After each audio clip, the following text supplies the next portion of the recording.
good morning, good afternoon, or good night, and welcome to the Narrated Bible. Before we begin, remember to subscribe and stay with us on this journey. Each episode brings a new story from the Word, not just to listen, but to feel, to understand, and to live. Your support helps this message reach more hearts every day. This is episode 2 of our series, where we bring the stories of the Bible to life through voice and reflection. Today, we share The Calling at the Shore, a story about faith, failure, and the moment when God turns emptiness into purpose. I hope this story touches your heart and reminds you that sometimes the greatest miracles begin after the longest nights. The sea was calm that morning. The waves moved slowly, like breathing. The fishermen sat on the shore, their nets spread out across the sand, wet and heavy, but empty. There was a silence that did not come from peace, but from disappointment. A long night of effort had brought nothing. The only sound was the creak of wood from their boats and the sighs of tired men. Simon Peter sat apart from the others. His hands were rough, his shoulders tense, his eyes lost in the water. He had been fishing all night, as he always did, but tonight the sea had been empty, silent, unkind. The water that once gave him life had given him nothing. The morning light began to rise, soft gold touching the surface of the lake. It was the Sea of Galilee, though it looked more like a mirror than a sea. The air smelled of salt and wood and smoke from small fires along the shore. Fishermen pulled in their nets one last time, their movements slow, mechanical, more from habit than hope. And then, through that quiet shore, a man walked. He was not known for wealth or rank or power. His robe was simple, his feet dusty, his expression calm, but his eyes carried something that the fishermen could not explain. They were the eyes of someone who saw beyond failure, beyond fatigue, beyond fear. It was Jesus. He walked as if he had been there many times before, as if he knew the rhythm of the sea and the hearts of the men who worked upon it. He watched them cleaning their nets, the rough fibers scratching against their calloused hands. He stopped near Peter's boat. The fishermen did not look up. Jesus stepped closer, the sound of his sandals soft against the sand. He looked at the empty nets, and then at Peter. There was no judgment in his eyes, only quiet understanding. Without ceremony, without introduction, he stepped into the boat. The wood creaked beneath his weight. The other fishermen turned, confused. Peter finally looked up, startled but too tired to speak. He simply watched as Jesus sat down near the edge of the boat, the morning light falling on his face. Then, in a voice calm and steady, he said, "Launch out into the deep and let down your nets for a catch." Peter hesitated. He knew the sea better than anyone. He knew the hours, the tides, the tricks of the water. There were no fish at this time. It made no sense. And yet, something in that voice held weight, something that felt like truth wrapped in peace. Peter looked at the nets, then at Jesus. He sighed, exhaustion still heavy on his shoulders. "Master," he said quietly, "we have toiled all the night, and have taken nothing. Nevertheless, at thy word, I will let down the net." He motioned to the others. They pushed the boat back into the water. The oars dipped into the sea, cutting through the surface with slow rhythm. The lake stretched wide and calm, the morning sun now shining brighter. The world seemed still, waiting. Peter took the net in his hands. He cast it out into the water, the ropes spinning through the air, and the sound of it hitting the lake echoed like thunder in his chest. The water rippled, then went quiet again. He waited, his heart heavy but open. Then, the rope moved. At first, just a twitch, then a pull, then another, stronger. Peter frowned, gripping tighter. The net began to sink, dragged down by something alive, something powerful. He shouted for help, and the others ran to the edge of the boat. The net was full, not just full, breaking. Fish of every size and color, flashing silver and gold under the sunlight, filling the net until it tore at the seams. Water splashed, the boat rocked, men shouted, their faces filled with awe and disbelief. Another boat came to help. Together they hauled the nets in, and both boats began to sink under the weight of the catch. The sea that had been silent for hours now roared with life. Peter fell to his knees among the fish, breathless, overwhelmed. He looked at Jesus, who still sat quietly, watching. Peter's eyes filled with tears. He had seen power before, storms, wind, nature itself, but never power that felt like love. He bowed his head and said, "Depart from me, for I am a sinful man, O Lord." The air fell still again. Jesus stood, the light behind him him glowing across the water. He looked down at Peter with a calm that carried eternity itself, and he said, "Fear not. From henceforth thou shalt catch men." The words settled into Peter's heart like anchors in deep water. Something inside him broke, and something new began to grow. He did not understand it fully, but he knew he would never be the same again. The sound of the waves faded slowly. Only the beating of hearts and the creak of the wooden boats remained. The sea was no longer just a body of water, it had become a witness. The men stood silent, hands still trembling from what they had seen. Fish filled every corner of the boat, the air heavy with the smell of salt and life, but no one spoke. All eyes turned toward the man who had spoken a single command and changed everything. Jesus looked around the boat. The sunlight shimmered over his face, and in his eyes there was peace so deep it made the sea look small. He watched the fishermen as they struggled to breathe, their minds still trying to understand what had just happened. They had seen miracles before, but never this close, never inside their own failure. Peter sat down among the fish, his chest rising and falling quickly. He felt the wood of the boat against his back, the weight of the catch around his legs, and the weight of his own heart within him. He had seen power before, but never power that felt so personal. It was not the power of thunder or fire, it was quiet, kind, holy. He remembered his words, "Depart from me, for I am a sinful man." They had come from fear, not unfaith. He was afraid because, in that moment, he saw himself clearly for the first time. The sea had not been empty that night to punish him. It had been empty to prepare him. The miracle was not in the fish. It was in the obedience. When he had thrown the nets again, he had chosen faith over knowledge, trust over reason. And that small act opened heaven. Jesus stepped toward him. The boat rocked gently beneath his feet. The men watched, silent, their breath held. The light touched the edge of the boat, and the sea reflected 1,000 shades of gold. "Fear not," he said again, and his voice carried like the wind through every heart. "From henceforth thou shalt catch men." The words were simple, but they carried eternity inside them. Peter looked up slowly. His eyes met the eyes of Jesus, and in that moment, something unseen passed between them. A promise, a purpose, a calling that would outlive them both. Peter nodded, though he did not understand. The others followed, silent, hearts pounding. Together, they pulled the boats to shore. The fish still flapped weakly on the wood, but no one cared. They had found something greater than the sea could ever give. When their feet touched the sand, Jesus turned to walk inland. He did not look back, and yet the men followed, as if they had been waiting their entire lives for that moment. They left their boats, their nets, their livelihood, everything they knew, they left behind. The sea glimmered under the morning light, but now, it felt like part of another world. The waves moved gently against the shore, erasing their footprints as they walked away. It was as if heaven itself had sealed the past. The path ahead was unknown. They did not know where he would lead them. They did not know what awaited them. But for the first time, they did not need to know. The one who had commanded the sea now commanded their hearts. They followed him through the dusty roads of Galilee, past small villages and olive trees, past shepherds and merchants and children playing by the road. The sound of the sea faded behind them, replaced by the sound of footsteps, steady and faithful. The journey had begun. Peter glanced back one last time. He saw the boats, the nets, the waves shimmering in the sun. He thought of the long nights of struggle, the disappointment, the endless waiting, and for the first time, he was grateful for every failure, because every failure had led him here. Every empty net had made space for faith. The wind carried the smell of salt and wood. The voices of the others mixed with the rhythm of their steps. Jesus walked ahead, his robe moving gently in the wind, his face calm, his pace sure. There was no map, no plan, only trust. The sun climbed higher, casting long shadows across the road. And as they walked, Peter realized that following meant more than walking behind. It meant surrendering control. It meant letting go of everything that once defined him. The fisherman was gone. Something new was being born. The others spoke in quiet tones, wondering, whispering, trying to understand. But Jesus walked in silence, his eyes fixed on the road ahead. He did not rush, for he knew that revelation takes time. Every step, every word, every silence would become part of their transformation. They were no longer fishermen. They were witnesses in training. The sea had been their teacher, but now the Word himself would be borrowed, bent slightly, and the smell of water faded into the scent of dust and grass. The journey from sea to soul had begun, and heaven was watching. Every angel that had stood in awe at creation now watched as men of dust began to walk with God again. They had no idea where the path path would lead. But they knew this: when God calls,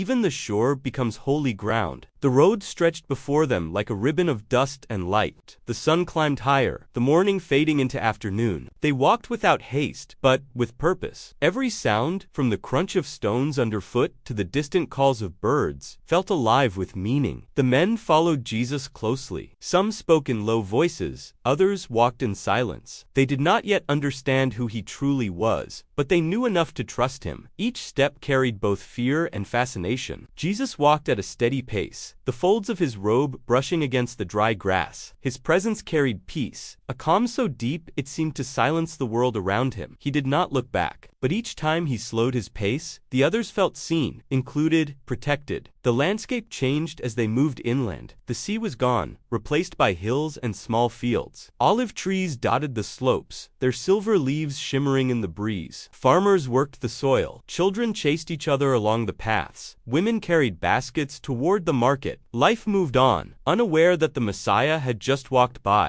Peter's mind was restless. His heart was still heavy with awe, his thoughts tangled between belief and confusion. He had seen the nets break, he had seen the impossible become real, but his heart could not yet understand why he had been chosen. He was not a scholar, he was not a priest. He was a fisherman, a man of rough hands and simple words. And yet, this man they called Jesus had looked into his soul as if he had known him before the sea, before the nets, before everything. Peter tried to speak, but the words stuck in his throat. He walked a little closer to Jesus, close enough to hear the rhythm of his steps. Jesus did not turn, but Peter felt as if he could read his thoughts anyway. The others talked behind them, sharing stories, questions, laughter. But Jesus remained silent for a long time. It was not the silence of distance, but the silence of depth. Like the sea before the storm, it was the kind of quiet that prepares the soul for revelation. They reached a small town by the edge of a hill. People moved through narrow streets lined with clay houses. The smell of bread filled the air. Children ran to see the strangers passing through. Old men watched from the doorways, their eyes filled with curiosity and caution. Jesus stopped near a well. He looked around slowly, as if listening to something beyond sound. Then he sat by the edge of the well, and the disciples gathered around him. No one spoke, they waited. They did not know what they were waiting for, only that something always happened when he paused. A woman approached, carrying a small jar. She looked tired, her face lined with worry. Jesus lifted his gaze and met her eyes. There was a moment of stillness. Then he stood, placed his hand upon her shoulder, and whispered something none of the others could hear. The woman began to cry. Her shoulders shook, but her face softened with relief. When she lifted her head, her eyes shone with new light. She smiled, bowed, and walked away, holding her jar as if it now carried something holy. The men looked at each other, but said nothing. They had not heard his words, but they had seen what words could do. They walked again, following him as he left the town. The afternoon light turned golden, the hills glowing under the warmth of the sun. The shadows grew longer. Peter felt something inside him shift. He could not name it, but it was the beginning of understanding. Faith was not about knowing. It was about trusting without proof. It was about walking forward even when the path disappeared in the light. The road wound through the hills. They passed shepherds leading flocks, men repairing fences, children waving as they walked by. Jesus greeted everyone with a simple nod or a smile. It was not what he said that changed people. It was what they felt when he looked at them. It was as if he saw them not as they were, but as they could become. As the day faded, they reached a small clearing near a stream. Jesus sat beneath an olive tree. The disciples gathered around, their feet sore, their faces covered in dust, but their hearts full. The sound of the water blended with the soft rustle of leaves. For the first time since the shore, Peter felt peace. He sat beside the stream, watching the reflection of the evening sky on the surface. He remembered the voice that had called him, the miracle, the overflowing nets. He still did not understand everything, but he knew this: the same voice that commanded the sea was now teaching his heart to listen. Night began to fall. The first stars appeared in the sky. Jesus remained silent, eyes lifted toward heaven. The disciples followed his gaze. They could not see what he saw, but they could feel it, a presence, a quiet power, a peace that wrapped around them like a warm cloak. The day had been long. The journey had barely begun. But something eternal had already started within them. They were no longer men following a teacher. They were souls learning to walk beside God. And in the stillness of that night, the world changed quietly, one heart at a time. The morning came softly, painted in gold and silver. The disciples awoke to the sound of running water and the quiet hum of life around them. Birds sang in the trees, the air smelled of olive and dew, and sunlight touched the hills. Jesus was already awake. He stood by the stream, looking toward the horizon, where the first rays of dawn met the earth. He did not speak, yet the silence around him felt like prayer. Peter stirred, rubbing his eyes. He saw Jesus standing there, motionless, hands resting lightly at his sides. Something about that image stirred a deep reverence in him. He had seen kings and priests, but none of them carried the kind of power that came from such peace. He realized that true authority was not loud. It was quiet, steady, certain. The others gathered slowly. They washed their faces in the stream, ate the little bread they carried, and waited. They had begun to learn that waiting was part of following. Jesus turned toward them. His expression was calm but full of meaning, as if every moment contained a lesson. They sat under the olive trees, the leaves moving gently above them. The ground was cool beneath their feet. The air carried the faint hum of insects and the distant bleating of sheep. The world seemed simple again. Then Jesus began to speak. His voice was calm, steady, carried by the wind. He spoke not like a teacher explaining rules, but like a father reminding his children of something they had forgotten. He told them that faith was not about strength but surrender, that those who trusted God would never be left without purpose, even in their lowest moments. He spoke of love, not as a feeling, but as a decision, as the very breath of heaven moving through human hearts. The men listened, leaning forward. They had never heard words like these before. Every phrase struck something deep within them. It was not just teaching, it was awakening. He said that the kingdom of God was not far away or hidden behind rituals. It was within them. It was in the way they treated one another, in the way they forgave, in the way they loved. Peter felt something stir inside him. The same man who had once shouted at the sea, who had fought against storms and cursed the wind, now sat in silence, his heart soft and his eyes full. He did not understand everything, but he knew that these words were life. After he spoke, Jesus looked at each of them. His gaze was steady, his eyes filled with compassion. He saw their doubts, their fears, their unspoken questions, and yet he loved them completely. "You are the salt of the earth," he said, and though the words were simple, they carried the weight of eternity. He reminded them that their lives, though small in the eyes of the world, were meant to preserve the goodness of creation. He told them that even a small light can break the greatest darkness. The men were silent. They felt the truth of his words more than they understood them. It was as if something invisible had entered their hearts. Faith was beginning to grow quietly, like roots under the soil. When he finished speaking, Jesus sat down among them. He tore a piece of bread and passed it around. They ate together, not as strangers, but as brothers, bound by something greater than blood. The day stretched long. They walked again through fields and villages, and everywhere they went, people gathered. Farmers left their plows, women paused their work, children followed, eyes wide with wonder. The crowd grew, drawn not by curiosity alone, but by something deeper, hope. Jesus spoke to them too, telling stories of seeds and vineyards, of sons and fathers, of lost things found again. The people listened, and in his voice they heard more than words. They heard the echo of home. Peter watched the faces in the crowd. He saw men who had come from hunger, women who carried pain in their eyes, and children who had never known peace. He realized that they were no different from him. They were all searching for something to fill the emptiness. As the sun began to lower,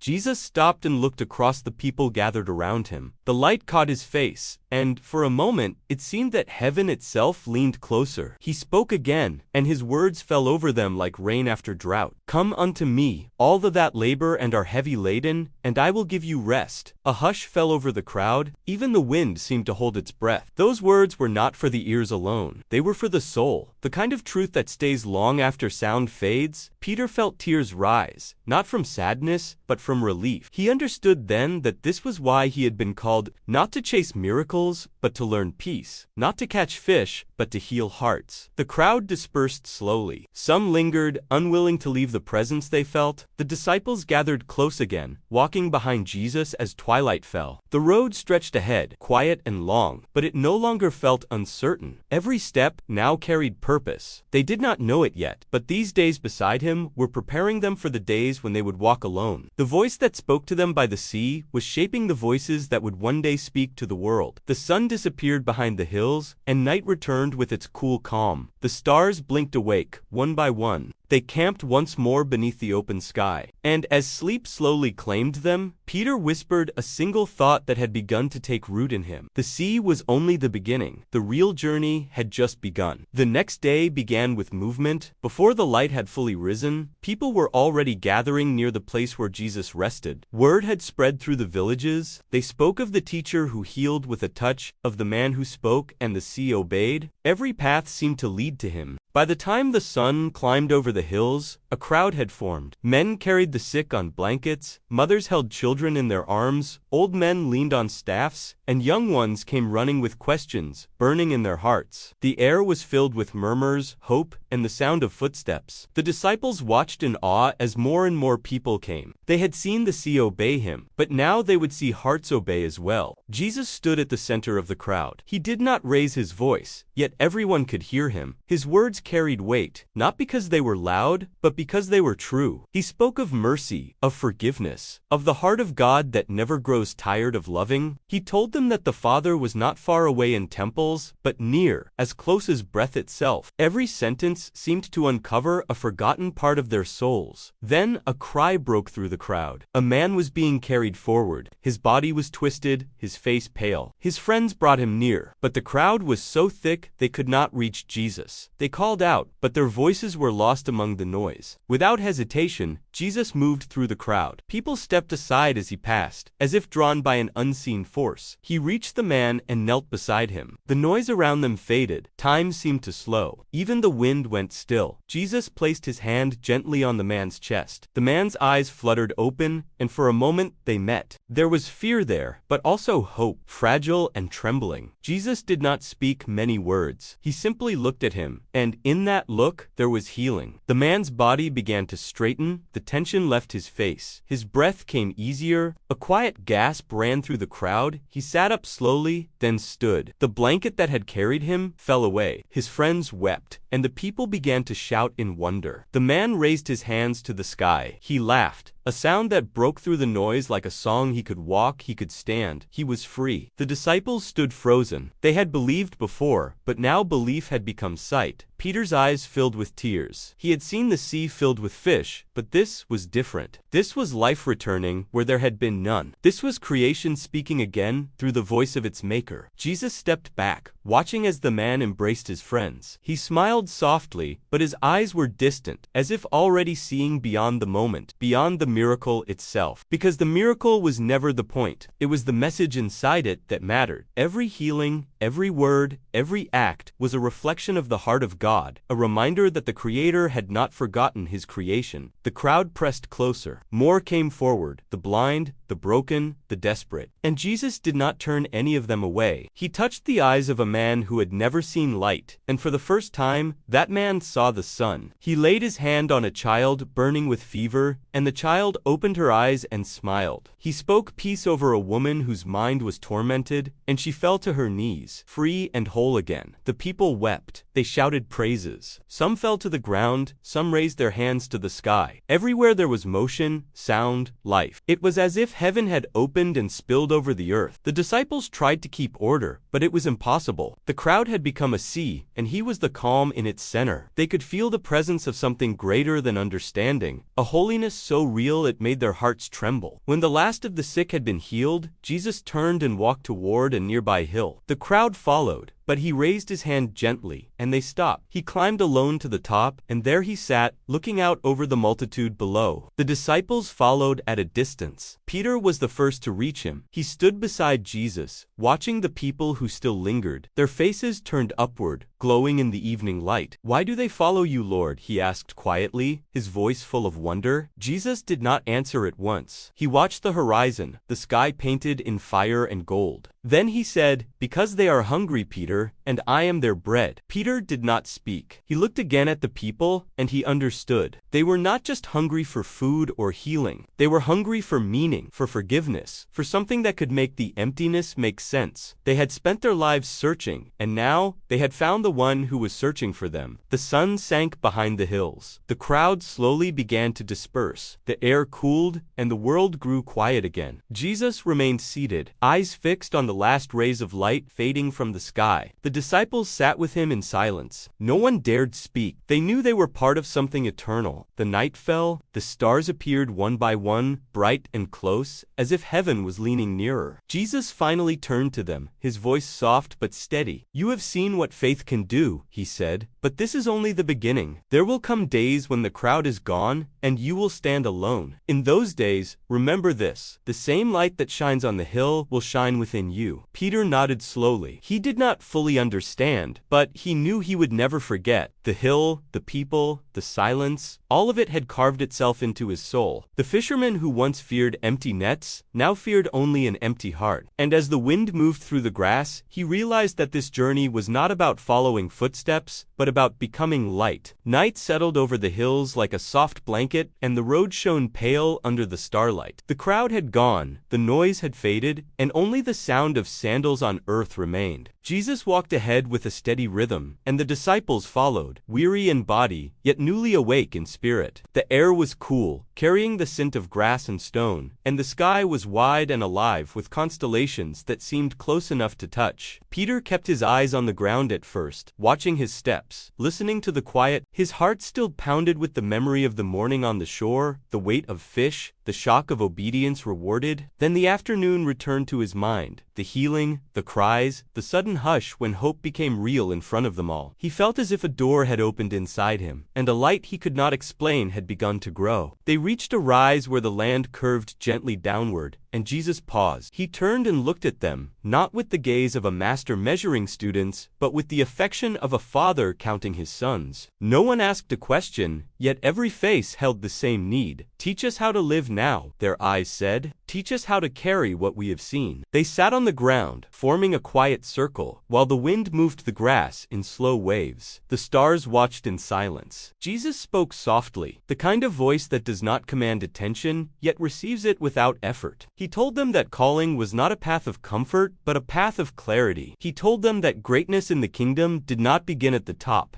It began at the bottom, with a towel in the hand and love in the heart. He told them that the power of God flows most freely through a humble life, and that the strongest person is the one who can forgive. Peter listened and felt something loosen inside him, a knot made of years of striving and proving. He had wrestled with storms and nets and men, but he had never learned how to rest. Now he began to understand that rest does not come when life is easy. It comes when the soul yields. It comes when the heart gives God the final word. They rose again and walked on. A small village appeared ahead, oil lamps glowing behind clay windows, voices drifting over courtyards, water jars resting by doorways. A dog barked once and then fell quiet. The road split near a stand of fig trees, and Jesus chose the narrow path without hesitation. The disciples followed, trusting the steps more than the map. On the edge of the village, an old man sat by a low wall, his back bent, his hands folded in his lap. He looked up as they passed, eyes clouded with time, and he called out with a voice both thin and warm, "Master, bless me." Jesus halted and placed a hand on the man's head. The old face softened, the shoulders eased, and a smile, small and bright, settled there as if it had been waiting for years to arrive. No one spoke. The blessing seemed to hover in the air like a gentle perfume, something sweet and clean that lingered long after they moved on. They found a place to rest beyond the village, a flat stretch of ground by a low ridge. The disciples arranged their cloaks, shared simple bread, and drank from a leather skin. They spoke in low voices at first, repeating pieces of the day, turning each moment like a stone in the hand, feeling its weight and shape, discovering new edges. Then the talking faded, replaced by a thoughtful quiet. They lay back and stared at the sky. James pointed at a bright cluster of stars and whispered to John about the names their father had told them when they were boys. Andrew counted slowly, then stopped, laughing softly at the futility of numbering what has no end. Thomas kept his hands folded over his chest, trying to calm a mind that had never liked mysteries, yet found itself drawn to them now. Matthew watched Jesus more than the sky, reading peace in the posture, learning without words. Peter did not lie down. He sat with his knees pulled close, elbows resting on them, hands clasped without thinking. He tried to replay the moment by the water, to understand the path from empty nets to breaking nets, from adrift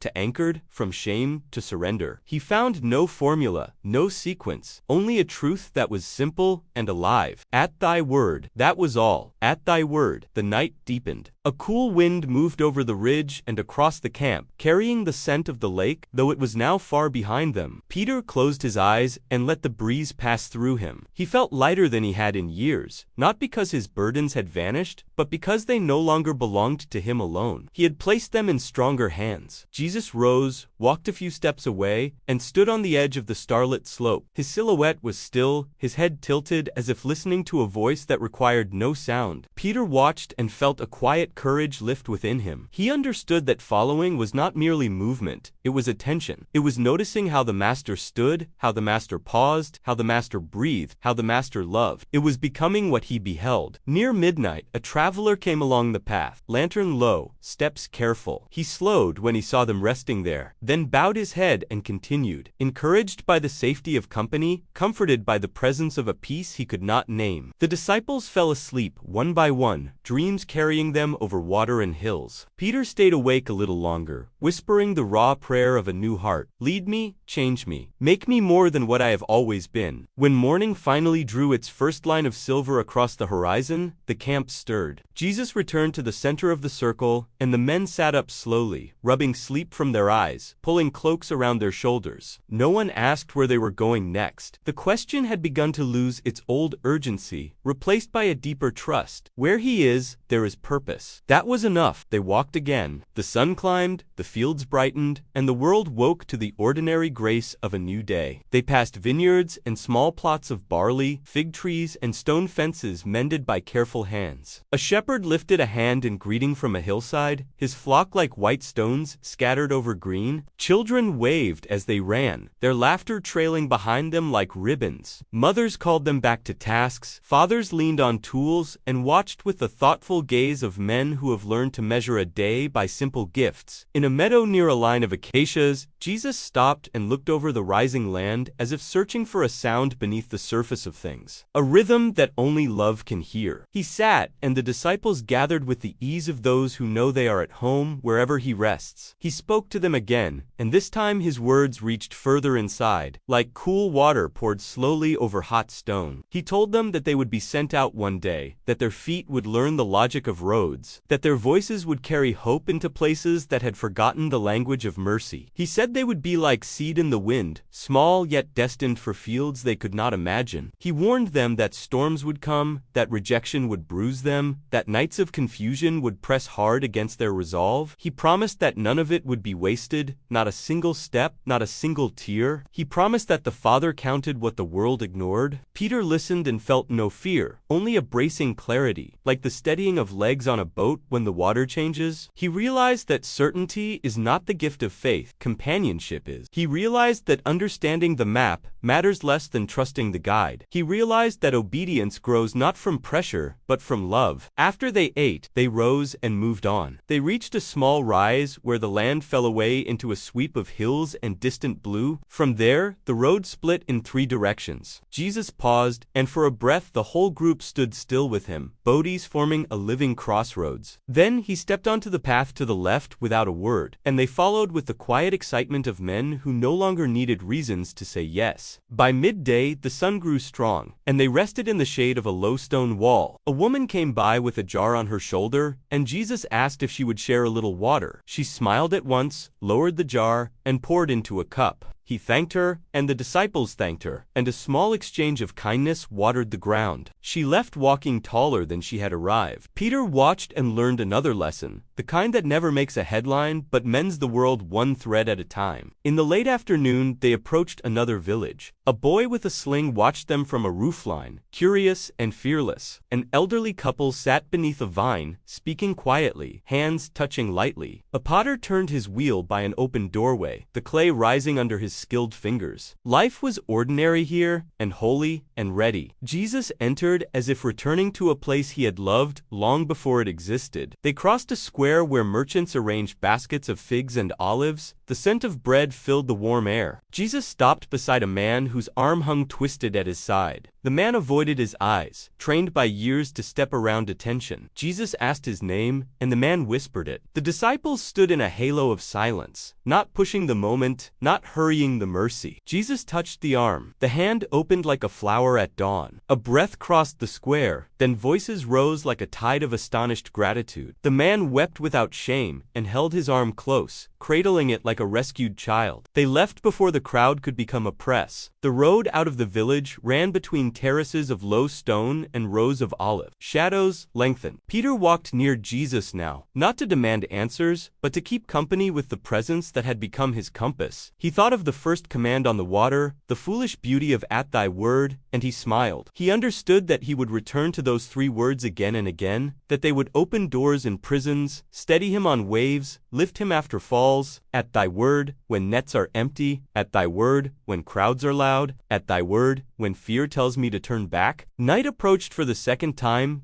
calm and assured. They reached a slope that looked back toward the distant glimmer of the lake, and they rested there, as if the first shore still called them forward even from miles away. Jesus sat, and the disciples settled around him, shoulders touching, hearts learning a new nearness. No one asked for a sign. They had begun to treasure the silence between his sentences as much as the sentences themselves. Peter drew a slow breath and spoke, simple and true. "Master, I am not who I was. Not the fisherman who believed strength meant hard hands and a louder voice. Not the man who measured worth by a full boat and a swift sail. I am lighter, and I do not know how. If this is what following is, then teach me to follow until there is nothing left to leave behind." Jesus looked at him with a kindness that steadied the whole circle. He placed a hand on Peter's shoulder, not to mark him as special, but to assure him that the change he felt was real. Then he looked around at all of them, and the same assurance covered the group like a warm cloak. "You are mine," his gaze said, "and I am not in a hurry with you. We will walk this road together. When you stumble, I will lift you. When you fear,